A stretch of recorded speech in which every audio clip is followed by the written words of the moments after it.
Today we're going to be taking off the carburetors on this 72 CL750 Scrambler.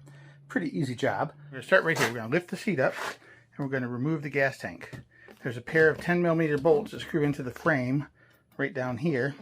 Take those 10mm bolts out, and the only thing holding the tank on are these two little rubber stoppers and the fuel lines on the shutoff valve.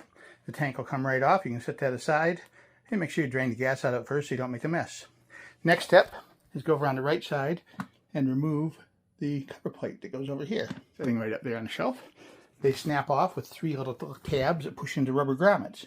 Once that's off, you want to get this side off. This side's a little harder. You've got to remove the four nuts that hold the exhaust into place. And you can see how I pulled the exhaust out away from the engine block right there. You're going to need to do that and remove there's a nut right back here on the back side of the exhaust that holds the back of the exhaust. Once you get that off, it gives you enough play to move this out of the way, and the left side cover will pop out of place. So far so good.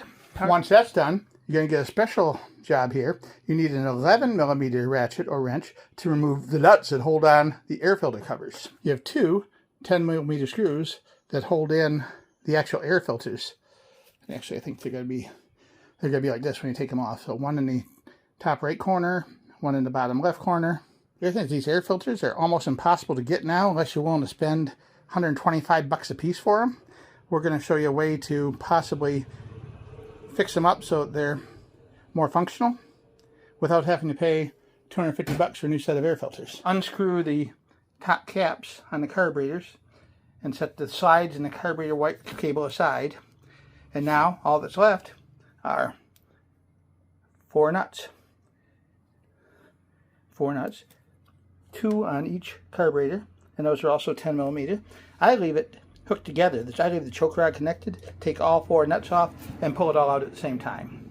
Pretty easy. Just a quick version of it so you can see what to do. Thanks for watching. Have a great day.